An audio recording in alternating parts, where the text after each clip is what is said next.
कोपरगाव शहराच्या मध्यवस्तीतील एस.जी. विद्यालय परिसरात साचलेल्या घाणीच्या साम्राज्याविरोधात नागरिकांनी संवाद महाराष्ट्राचाने आवाज उठवल्यानंतर अखेर नगरपालिकेने जाग घेत तातडीने स्वच्छता मोहीम राबवली। शाळेच्या परिसरातील साचलेले सांडपाणी, कचऱ्याचे ढीग आणि दुर्गंधी यामुळे विद्यार्थी आणि नागरिक हैराण झाले होते। ही गंभीर समस्या संवाद महाराष्ट्राच्या वृत्ताने माध्यमातून मांडली होती। त्यानंतर दुसऱ्याच दिवशी नगर परिषदेच्या कर्मचाऱ्यांनी परिसरात स्वच्छता करून साचलेला कचरा आणि सांडपाणी हटवले। नागरिकांनी यावर समाधान व्यक्त करत संवाद महाराष्ट्राचे आभार मानले। मात्र अशी परिस्थिती पुन्हा उद्भवू नये आणि नियमित स्वच्छता व्हावी अशी मागणीही स्थानिकांनी केली आहे। नगरपालिका प्रशासनाने देखील आता परिसर स्वच्छ ठेवण्याचे आश्वासन दिले असून पुढील काही दिवस परिसरावर विशेष लक्ष ठेवले जाणार असल्याचे सांगितले आहे।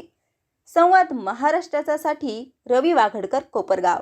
नगरपालिकेला जे आव्हान केलं किंवा हे कचरा आणि नगरपालिकेचे दालनात आणून टाकू, काल जी बातमी लागली त्याच्या नगरपालिकेने किंवा त्या कर्मचाऱ्यांनी दखल घेतली व या ठिकाणी कचरा साफ करायला गाडी पाठवली, माणसं पाठवले।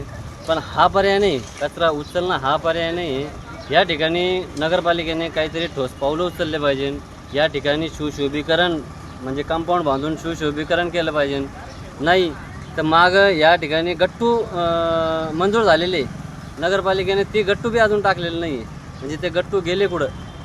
परत त्याच्यानंतर इथं सुशोभीकरण केलं किंवा हा पर्याय असं राहीन का कंटिन्यू कायमस्वरूपी हा प्रश्न मार्गी लागला जाईल।